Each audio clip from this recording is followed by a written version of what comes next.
Welcome to another episode of Athens and Jerusalem. Let's begin where we can't escape. Let's begin with Logos.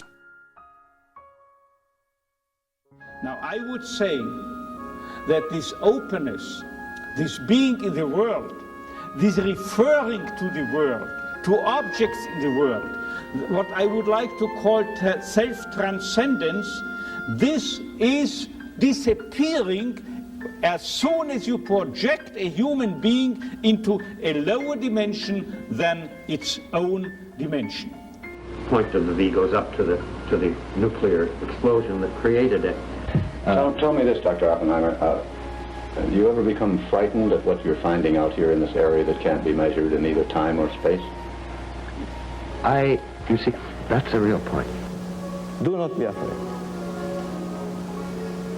Open your hearts, open up your hearts. Open up your hearts to Athens and Jerusalem, the infants of our culture, united, independent, polarized, and even bloody. Athens, the cradle of wisdom and rationality. Jerusalem, the cradle of faith and spirituality. In this podcast, we look at reunion. Could reason be more than modern secular skepticism? And could spirituality be more than belief?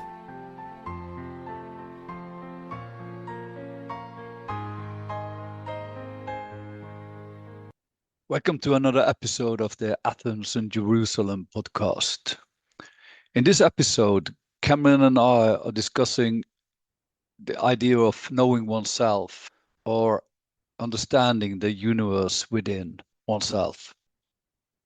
We are entering the discussion when Kamran are discussing if it's possible to experience a spiritual phenomena empirical, and what is the limits of science. In the Soviet Union, they did a lot of this sort of what it was called parapsychological experimentation, and I think essentially what they were trying to say and show was that these things that in the West in those days were referred to as metaphysical or quote unquote spiritual, these are just physical or psychological phenomena, and there's nothing other dimensional about them. So it was a kind of a attempt at in my mind at reductionism, trying to say that this is really nothing particular, and that's why I'm a little bit skeptical when people talk about things like ghosts that can actually be seen, because I would say, okay, if there is some sort of a spirit phenomena, then sort of philosophically would appear that it would have to be non-material. So the idea that you can see it or hear it or shake hands with it or something like that would seem a little bit odd. But of course, when it comes to this discussion on God, you find the same kind of rationalization of the arguments, that they say that it's just something that you have to, as a human being, you are like in a need for something to, because of our suffering or fragile existence. Exactly. And of course, that particular thing can also, this whole Marxist argument about religion and anything related to that being an opium for people, of course, does have a truth in it, because there are many people to whom religion is an opiate. But that, to me, is not in any way proof of the fact that there could not be, something which is of a different order. Because like anything can be misused, even science, right? So one could, in the same way, say that, okay, since science, for instance, leads to development of weapons of mass destruction, we should throw away science, and nobody should learn anything about physics or chemistry or mathematics. Or we could even say that maybe science also is some kind of opiate. And this is exactly because it gives us control and Beautiful, safety. beautiful, exactly. And in fact, anything can become I mean, music can become an opiate, any games. And now we know that, like, these electronic devices that we have for young people, they become, kind of stimulants without which they can't manage. So yes, I think anything Yeah, can be made into and it's not only that it makes us that we are an addicted. addict, addicted, Yeah, but also you become careless of existence. You become beautiful. Yes, and yes, this careless of your life and what the meaning and exactly, everything. exactly. And and I think that's also something you can see with social medias and some kind. Exactly. I asked a young girl if did she feel some kind of joy using TikTok for like 3 or 4 hours, but hmm she would say no, no, hmm it's not really a joy. It's just something I'm doing because I don't have anything else to do, Exactly, exactly. and that's sad. It is. Yeah. Exactly. I think as yeah, it's very. There's this one person who is internet, and I don't remember his name now, but he's an international authority in issues pertaining to addiction. And something that he says that I think is very, very wise is that he says that, like, let's say drugs or whatever you're addicted to, they are not the problem. They are supposed to be the solution to a problem.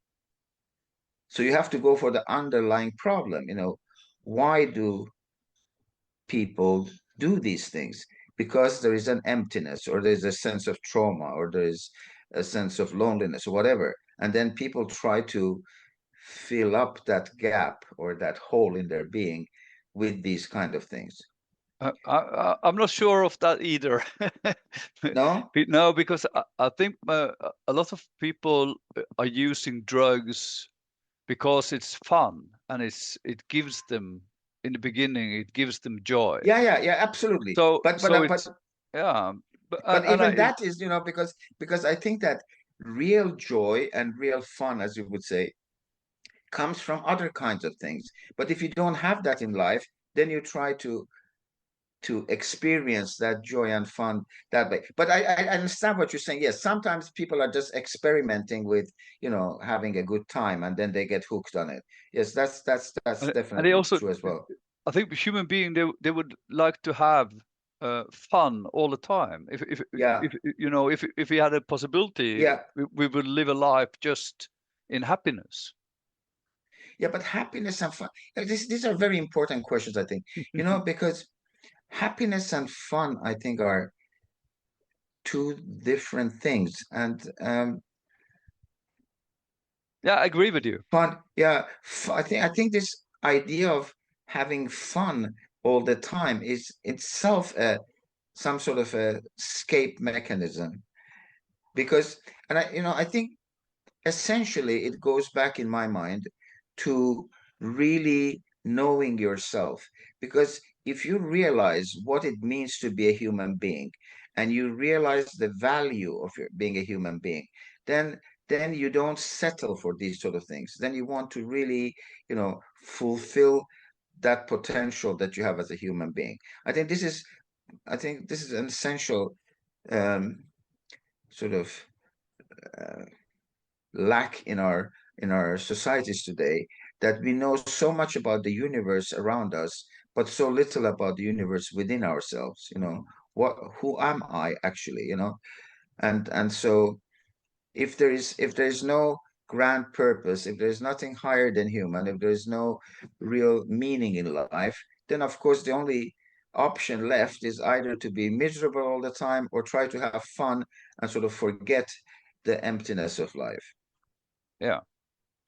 In my opinion, fun would be connected to desire and something that you're just eager to have. And Mm-hmm. the problem with Absolutely. desire is that if you are having a little bit of it, then you Hmm. want to have more, More, and still exactly. still Beautiful. still, if Beautiful. you have got some more of it, you would ask for even more of Exactly. it. And that's, of course, Exactly. the problem with addiction also. Exactly. Beautiful. I But think but that's a very good point. Yes. yeah, but Yes. happiness for me is more to be in some kind of balance between desire and our ability to like we have some kind of inner will, and then also our intellectual part.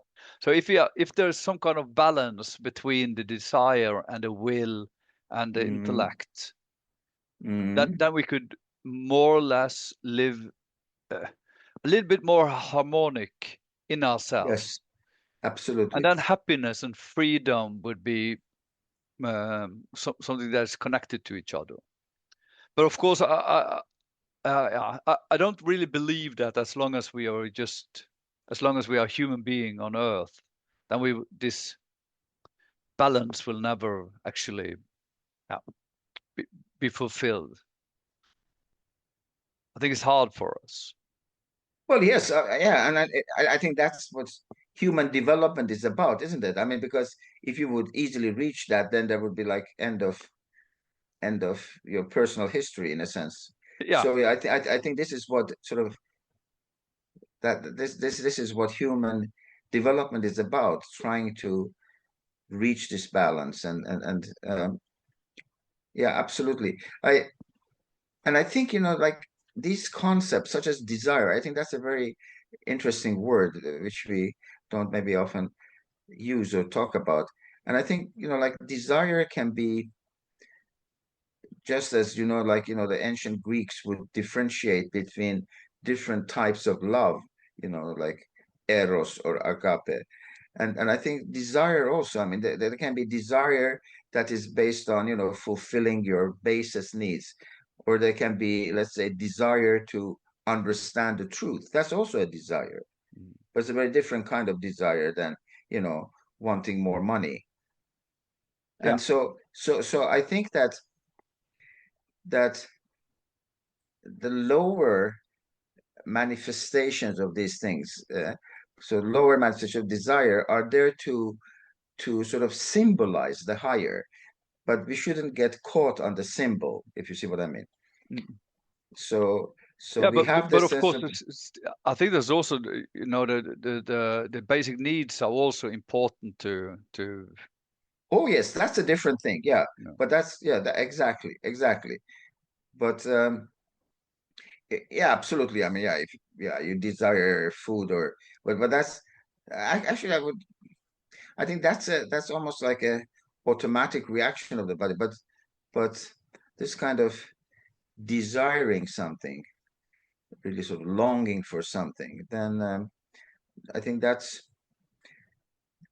can be on different levels. And they, as I said, like, you can long for, I don't know, Yeah, I another. like your example of desire towards truth, or Yes, yes, even exactly, God, the desire for. exactly. I think actually we have been created to desire, actually to desire God, which means to desire truth, to desire goodness, to desire beauty.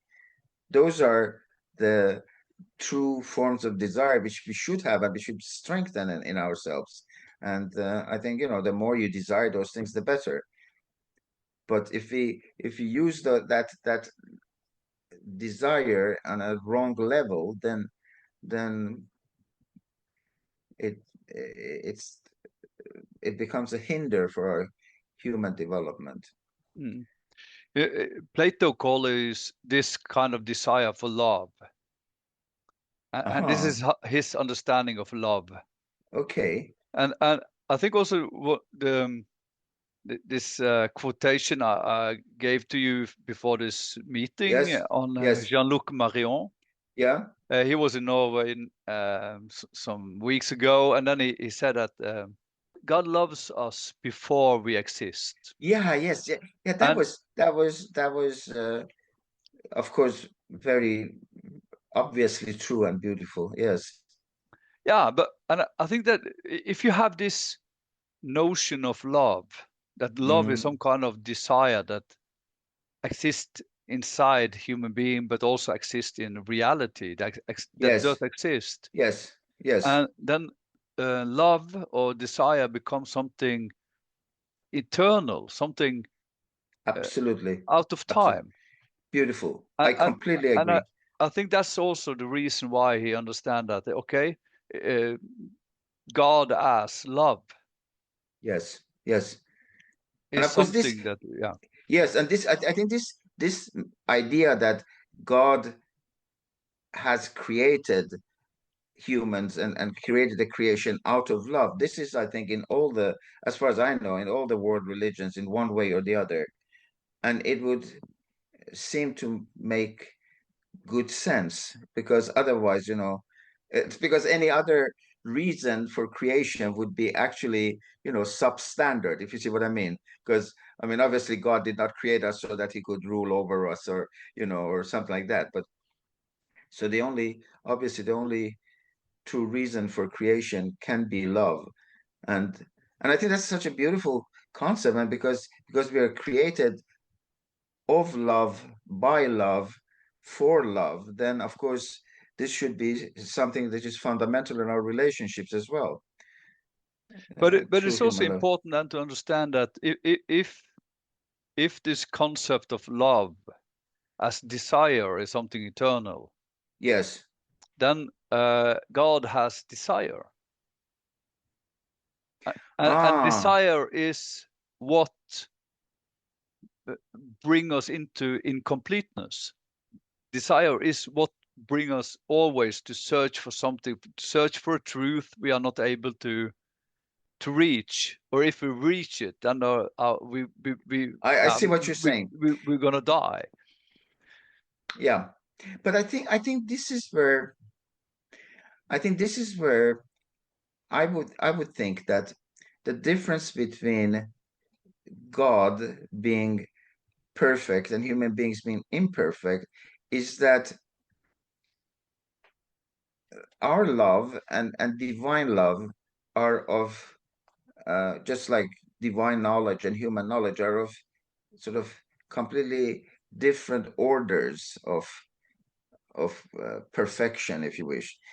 And so the kind of love or desire that we can experience only gives us some sort of at least in this life, some sort of a hint of what divine love can be. But I mean, obviously, God is not, I mean, unless by desire we mean what he wills.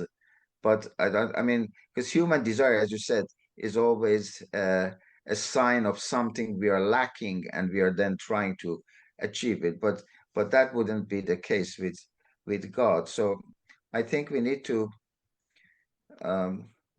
be clear about the fact that we cannot sort of comprehend divinity based on things on our level. But at the same time, then okay, because then what kind of love did Jean-Luc Marion mean when he says that God loves us before we exist? Mhm.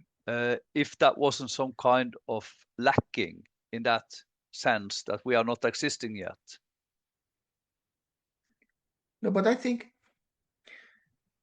I mean, I don't know what he means, but I mean, my understanding of such a sentence would be that God's love precede. I mean, that that it is not the case that God first creates a human being and says, "Oh, okay, Knut Ove is actually quite a lovable person," but that he already has love for his creation preceding the creation of humanity altogether. I mean, not just individual. And I think in a certain sense we can understand that, because, like, let's say when we as parents decide to have children, I mean, we already have love for the being of a child, regardless of exactly who that child is, or what they look like, or what their gender is, or whatever. And then we create a child because there is that love within us already preceding that. I would see it a little bit more in those kind of terms. I That think that makes sense. And it also helps because I thought maybe if you understand love more like like divine love, then okay, doesn't that end up in some kind of determinism or necessities in what to exist because God has already that the purpose of life is somehow predetermined. Yeah. Yeah, but is that to you some sort of a disturbing idea? That's a good question. Because I mean, yeah, maybe it's not because I think a lot of what's happening in history, I would say, is also something that is in some kind of or another predetermined. yeah, I think predetermined is, I think that I mean, this is, I wrote in I don't know if you saw my email I wrote today earlier to you, that I think that, obviously one thing that postmodernism has done, that it has taken away the concept of a grand narrative and any kind of a thought of a teleology. And yet, I mean, I think if you take those away, then existence becomes totally senseless. And of course, you can try to impose some sort of a meaning on it, but that meaning would not really stand up to any, how would I say, deeper philosophical uh, analysis, and it would just become a, figment of your imagination or something that you try to superimpose on a meaningless existence. So I think that the fact that there is a predetermined purpose does not by any means mean that our lives or even our actions or our choices are predetermined. I mean, so I think a predetermined purpose is not the same as some sort of fatalism, but it just means that there is actually a real ontological meaning uh, to existence, and then I think the challenge for human beings is to find that first, to find that general meaning or purpose, and then to find their own personal roles in relationship to that purpose. And I think that's where, you're completely free to explore it, to develop it, to find different aspects of it, or of course to reject it as well. I think that's very important what you're saying. Same time, I find like AI a little bit Yes. disturbing because it is something that is happening in reality, and in many ways, when I read Dreyfus and Dreyfus in the 80s, man over machine. Yes. I think that's also some kind of okay. This is just part of the historical development, and it's predetermined. We're not gonna we can't fight against it. But of course we still have the possibility to try to find meaning and a higher meaning. And maybe that's what's left for human being. Yes, I see what In the you're saying. knowledge Yeah, society. exactly. Yes. I think in fact what AI does do, and it has already started people on that. It forces us to think, yeah, what is it that is truly human about us? Because yes, AI can solve problems much faster than us. It can, I would say, it can synchronize information. It can even create new ideas. All of these things, which are, sort of cognitive functions of the brain. Yeah, and this is just the beginning. Yeah, but I think that then helps us to. I think, formerly I used to think of, like what distinguishes us from animals, because that's a theme that many thinkers have already thought about. But now we have also AI. So if we sort of look at what we have in common with animals and what we have common with AI, then I think what is left is what is uniquely human. And I think there is something there that is uniquely human, which cannot be, which cannot be either reduced to our animal similarities with animals or similarities with AI. Yeah. And I think that's where we can start sort of finding our deepest humanity and how to develop that. But I mean, these are, as I said, I think these are kind of issues that even just to explore them would be useful. But in school curricula, I mean, aside from some course in psychology, which some students, usually it's a, an optional thing that, if you take that subject or not.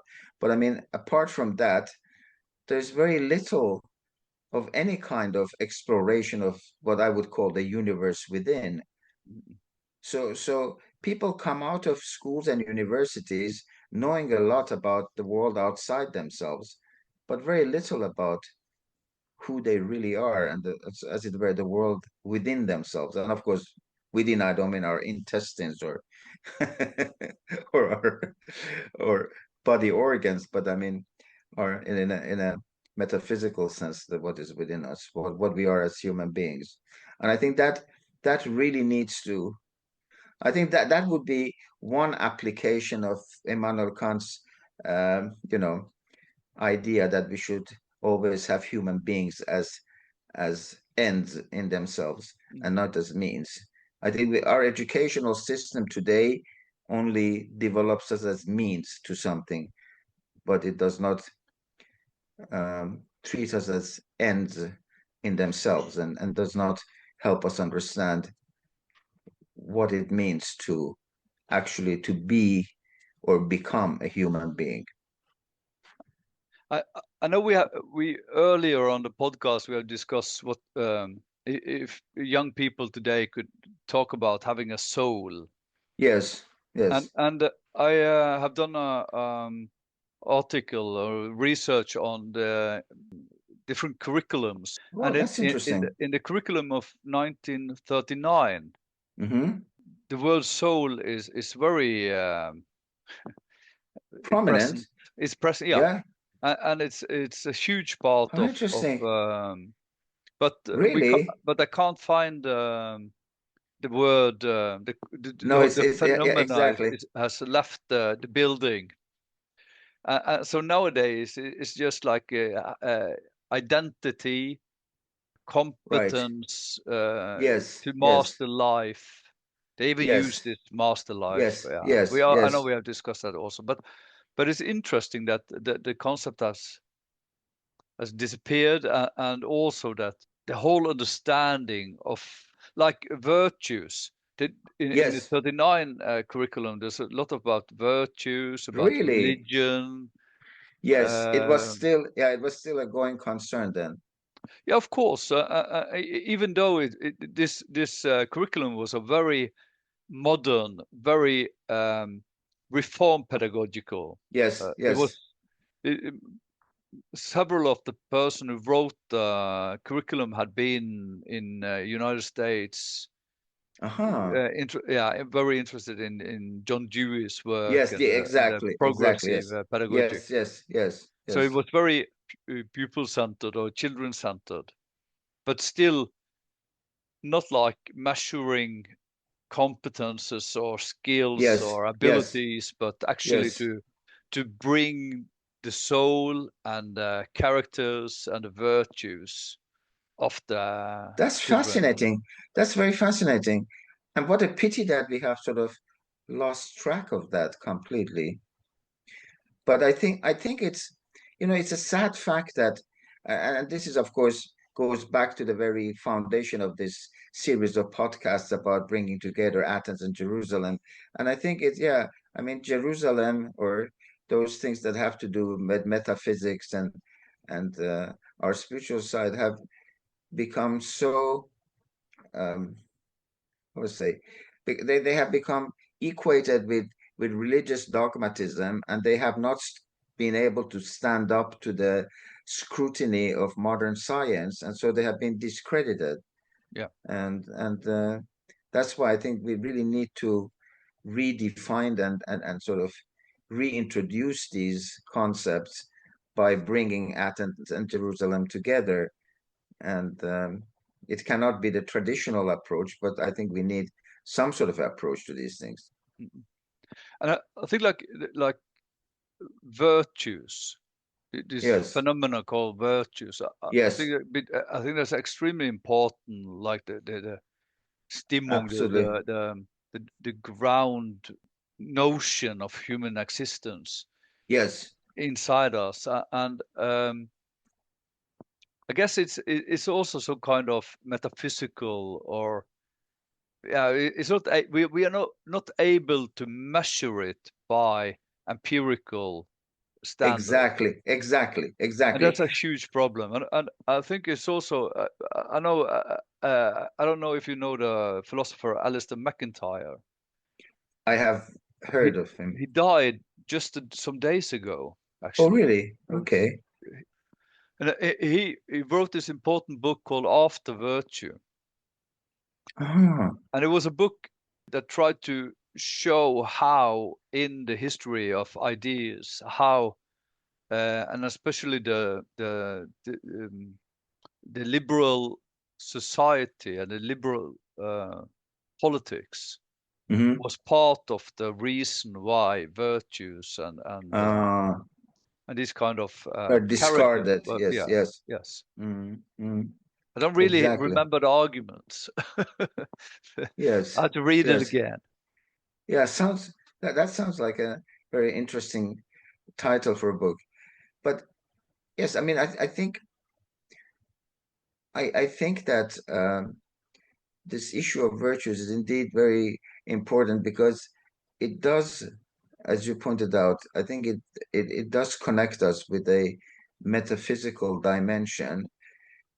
If you're to consider virtues as something more than just utilitarian qualities, if you see what I mean, Mm. if they are to have some sort of a value in themselves. And I think this is one of the things that often bothers me, that human virtues in today's world, I mean, things like, let's say, cooperativeness or patience or empathy or whatever, are often portrayed only in utilitarian terms. Yeah. Like, if you have people who have these qualities, then they can be more productive, they can work better in a team, so they can, again, like, achieve better measurable results. So again, this making humans into means, and even virtues into into Yeah. utilitarian means, instead of seeing them as being ends in themselves. I think that's extremely important, and I think that's also there's often a discussion about that when you say that humans today are so individualistic, and I think what you are saying is actually is that we are putting, when we are putting the human being just as a mean, Mm, then the mm, individuality disappears, and the mm, only purpose of mm, existence is for some kind of the nation, or the society. mm, And mm, and there's so many people also around me that says that we are too individualistic, we have to be more social, we have to become more, mm. and a lot of pedagogic in Norwegian system is only focusing on the social dimension and not on the human Right, dimension. right, right, So in right. my understanding is that we have to we we we should rather try to have like a balance Absolutely, absolutely. between the human Yes, yes, individual and the yes, society. yes, And exactly. yeah, and I think it's lacking, and what's It lacking is lacking. It's yeah. lacking. And I think, you see, because to me, um, this what you said, being social or or feeling solidarity, that is actually an expression of our humanity. This is how we express our humanity at the best. So it's not something that in that experience or expression of our individual humanity is not separate from the collective, and the one cannot exist without the other. So we I think this is where the African, philosophical concept of Ubuntu enters the scene. That I'm a human being by the virtue of the fact that I interact with you as another human being. I cannot become a human being alone on a lonely island, so to say. But at the same time, that shared humanity is something more than just a utilitarian thing. It's it is our collective expression of our humanity. And So I think actually that we have to learn more about our own inner world if we yes, are to understand also that we are part of something absolutely, bigger. absolutely, yes, And yes, what is funny is that this John Dewey that is hmm, often focusing on, he's very yes, progressive and I think, but he talks about to find like a universal order.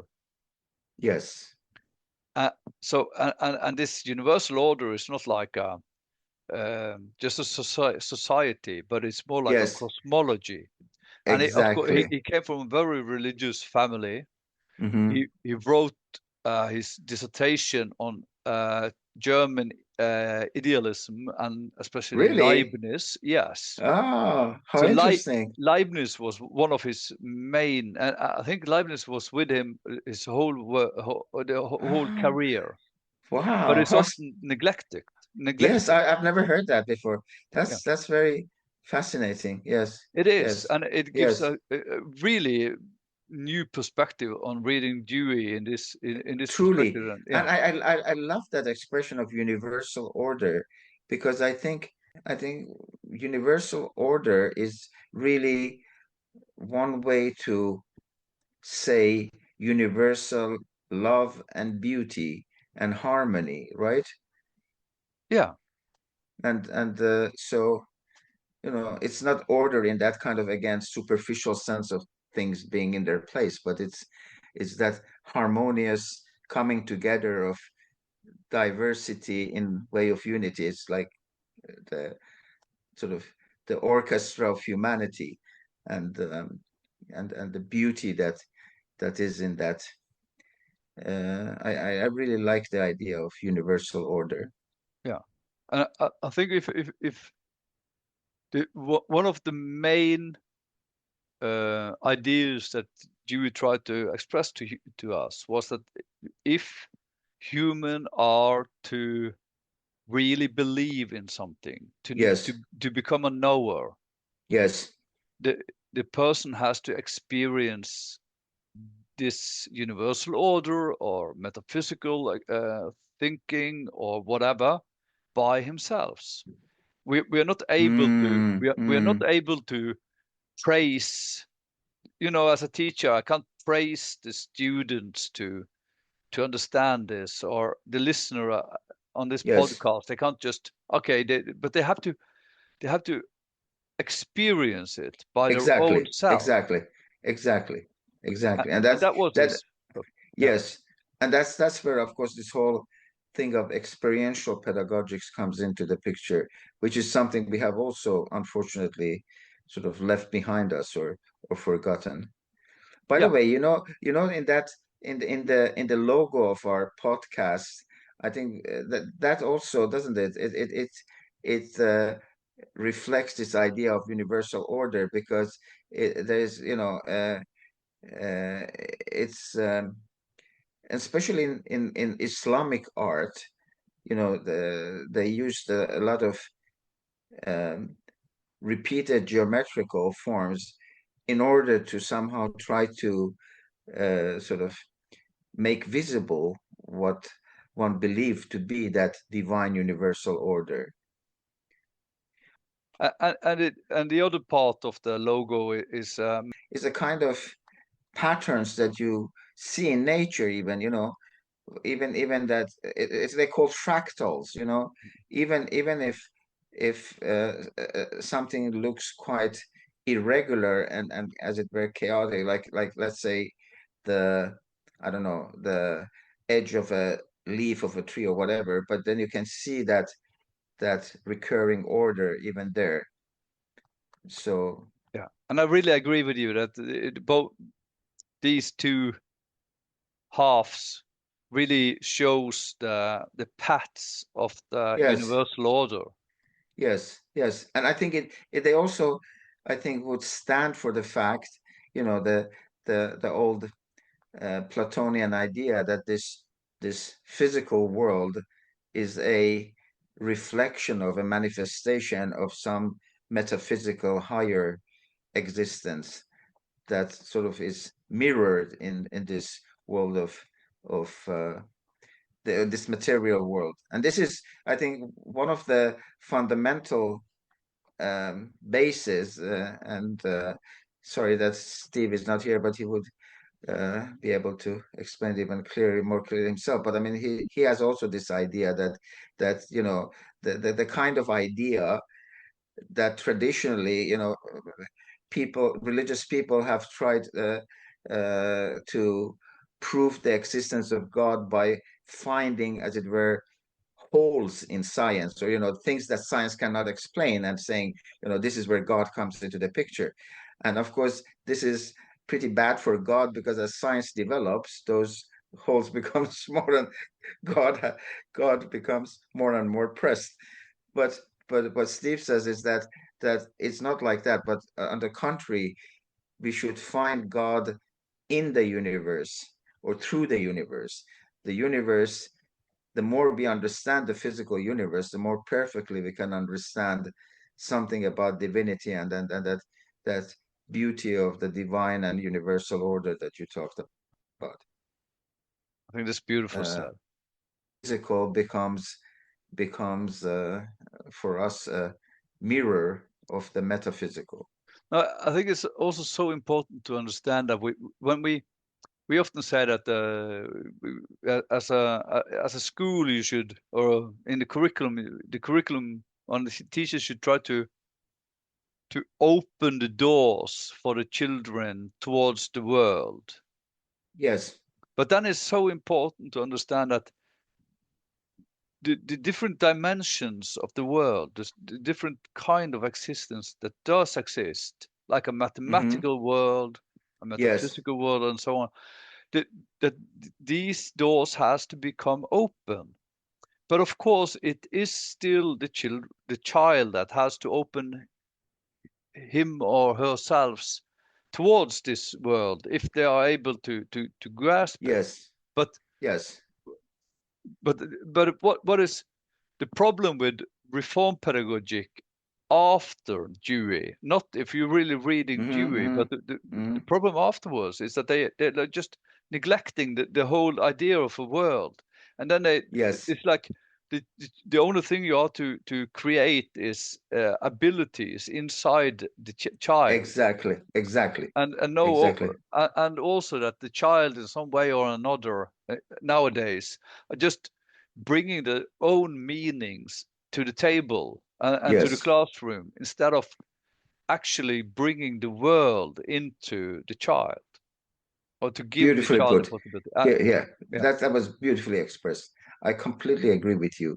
And I think that, to me, a central, how would say, sign of mark of maturation is the ability to better understand unity, not to see things as dichotomies, not to see things as pieces of a puzzle, but to see how those come together and make an entire picture. I think that's to me, that sort of uh, represents development and maturation. And I think it's a very sad fact that science today has developed into, greater and greater specialization, and this is brought also to school. So you have all these different subjects that are seldom related to each other. So young people come out with all these bits and pieces of knowledge, but they don't come together into a sort of a holistic picture of reality. And I think this would be very important, that in the light of what you were saying, that we could help to um, help at school, to help students to get a coherent and integrated view of reality, rather than one that is split into different bits that have nothing really to do with each other. Yeah, I agree with you. I would say it in a little bit a different way. I would say that we are too focusing on being critical, meaning Yes, splitting everything into parts. yes, And that's also yes, specialization, as you say. And yes, also we're becoming too analytic. And yes, analytic means also yes, to split everything yes, into. exactly, rather than Uh, to be integrative. Yes. yeah, and Mm. thinking to think integrating or to think coherent is to be Yes, synthetic thinking. exactly. And Beautiful. that's something that is not focusing on at all in research nowadays. Exactly, exactly. If you say that you are thinking synthetical, then Yes. we just say that you are just speculation. This is just Hmm. speculations. To think essential or to think existential essential, to Beautiful. try to capture like something is of a higher value or more Yes, yes, yes, potency of the core yes, of something. yes. That's also something that is missing, because when you're only critical and analytical, then you're just splitting everything into parts and It beautiful. Yeah, and without all the any parts seem to normative be equal. value. Yes, Yeah, yes, exactly. Beautiful. Yes. I think that was a very important statement, truly. I think it is. So It is. in my opinion, there should also be like a dialectical balance between being critical and being having trust in something, Absolutely. and Absolutely. also between analytical and synthetical thinking. Yes. Yes. Yes, and I think that again, the spirit of postmodernism is very of anything that sounds like a grand narrative, that is, that is, as it were, monolithic, or it somehow brings things together, because this is always seen as a potential use of hegemony and brainwashing and all those kind of things. Yeah. So it's, yeah. So anyway, we have to grow out of that postmodern um, skepticism. I mean, it definitely had its, purpose, or let's say function in taking us away from that kind of simplistic positivism, but this kind of absolute relativism is also equally crazy. So we need to again bring together Athens and Jerusalem. And Okay, I think we have. yeah, we're going to end. But so if I try to summarize something of it, then Yes, I would please. say that if we try to think essentialistic or essential existential, Yes, I would say that okay, love yes, is something that is like a core, is an essence of absolutely. reality. And Beautiful. I would also say that virtues are essences of Yes, human existence. beautiful. So this is just two examples of what I'm trying to. I think it's very important to bring back into uh, reality, into the world. But then Absolutely. we have to Uh, bring in speculation also. but I think what you said is so important, especially in today's world, where there is such a lack of both love and virtues, especially in the political scene. So yes, I think this would be in itself a revolution in education, if we consider that an educated person is one that has a universal capacity of love, and one that seeks to become virtuous, rather than one that can store a lot of information in their head. That would be a revolution in the curriculum. Yes, it would be It one would that be. we are trying to promote. Wonderful. But that's nice. But that's a good Thank you. ending.